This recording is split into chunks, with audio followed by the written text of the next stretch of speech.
Hi guys, Mark here.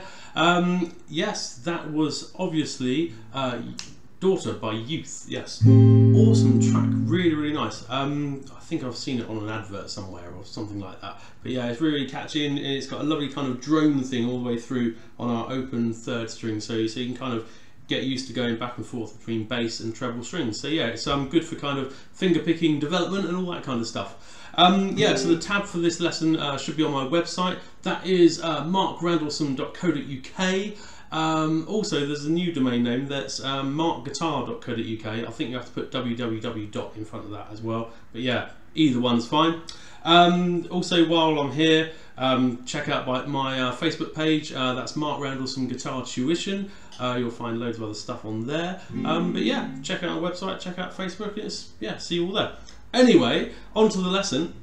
So, like I was saying, there's this kind of drone thing going on. So I'll just talk you through the picking pattern quickly first, if I angle around a bit. So, basically, without worrying too much about the notes and everything yet, we're just going to do literally the picking pattern. So your thumb, all the way through this is, yeah, it's exactly the same all the way through, which is great, except for there's a kind of, there's the ad-lib strum pattern that I put in there, which is, it kind of goes through, I think it's almost like a middle eight, but it's the same chords, but just played in a different way. So anyway, the picking pattern. So your thumb plays the A string, and then your index finger plays the G string, then your thumb plays the A string again, and then your middle finger plays the B string. Yeah, it's just that, just does that all the way through. So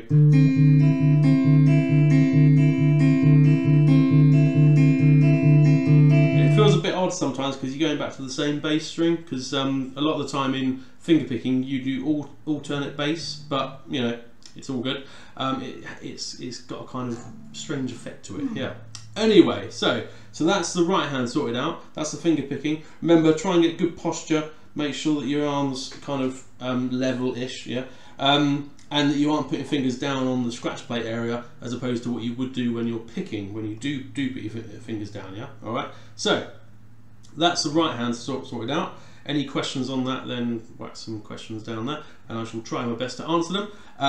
It's all good. Also, at this point, I better add that I do Skype lessons as well, so if you did need any help, then pop onto my website and you can find out more about Skype lessons with me. Back onto the left hand. So the first chord is basically, oh, I haven't even gone through this, have I? Capo on the 5th fret. Excuse me, forgot about that. Yeah, so everything's in relation to the capo.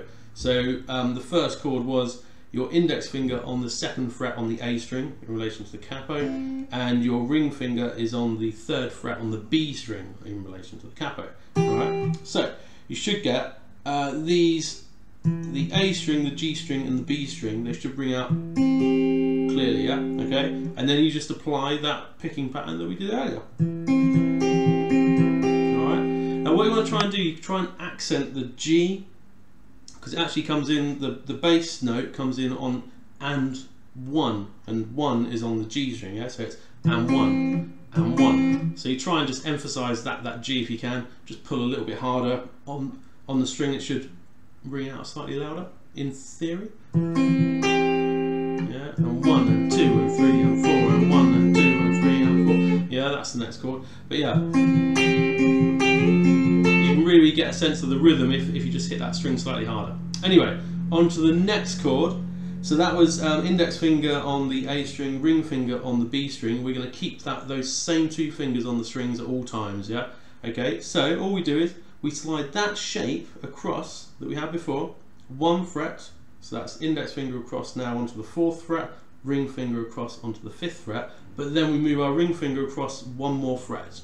Okay, so that should be now on the 1, 2, 3, 4, 5th. I said 5th before, didn't I? I meant 4th. Moving on to the 5th. It's now on the 5th fret. Okay, so should basically have a 2 fret gap. All right. The first chord you had a 1 fret gap. This chord you have 2 fret gap. All right. So put them together. We aren't going to worry about that. There was a little slide going on, but I'll show you that in a second. Just practice going between the 2. Picking pattern as well, it can be a little bit confusing changing the chord shape and do the same picking pattern, so just kind of work on that slowly at first, and then you will naturally Can you hear that the slide on the B string?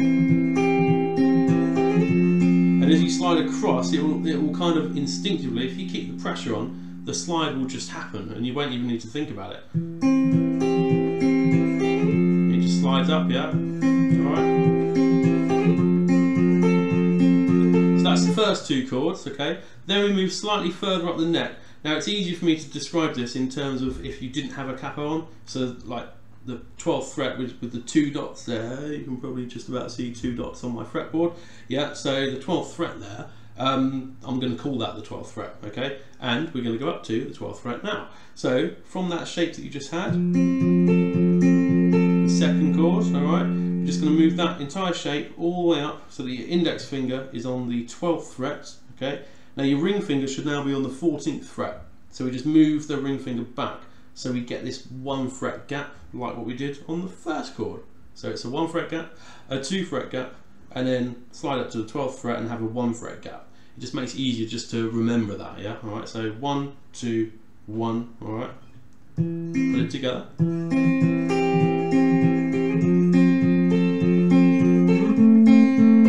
Okay, so it's got to get used to that movement. My advice would be look at the 12th fret before you move to it, because then it kind of gives you a focal point, yeah? Okay, so that's that. And then we just move that shape back 2 frets, and we're going to have, so that's index finger on the 10th fret now on the A string, and then we're going to do a 2 fret gap between index finger and ring finger. So we just move our ring finger up 1 fret, so it should be on the 12th fret now. Notice how this G string's just rung out all the way through, yeah? Alright, so that's cool. Put all 4 chords together, so you should get.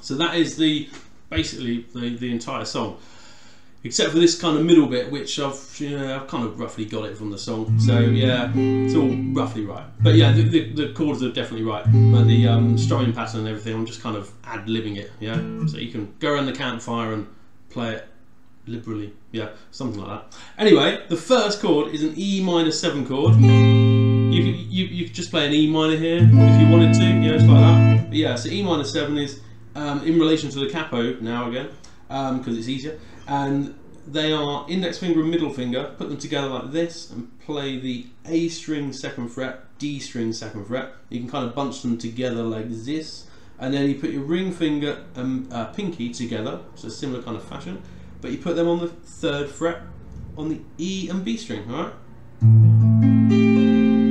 So I just kind of, yeah, hopefully be able to see that. Trying to get that kind of in focus there, but yeah, you can kind of see the kind of shape that's there. So that's an E minor 7, or you could just take ring and pinky off, and that's just an E, slightly easier, yeah. But yeah, be brave and go for the full chord.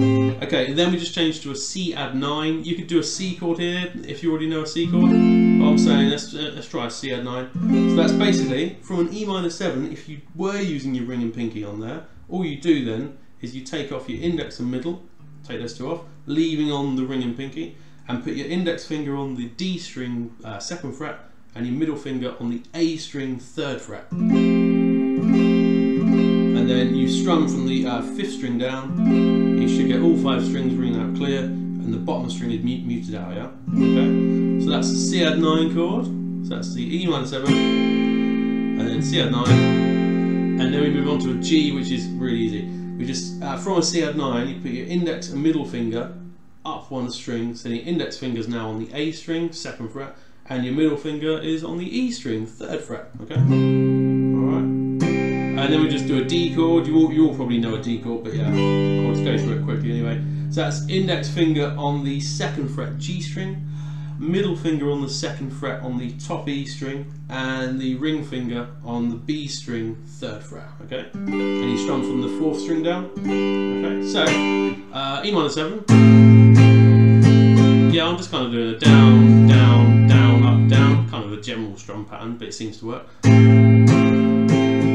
And then C add 9. same strum, the G, alright, down to D, then all the way around again.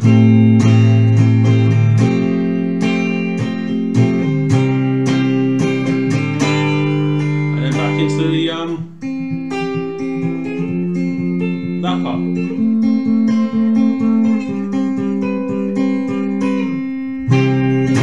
Nice. Okay then guys, that pretty much sums it up. Awesome tune, really good, finger picking, it's all good fun. I will see you guys in my next lesson. Don't forget to subscribe and share the videos and all that kind of stuff, share the love, and check out my website as well, that's markguitar.co.uk, and Facebook page as well, Mark Randallson Guitar Tuition. I've said enough, I'll see you soon guys. Cheers, Mark out for now.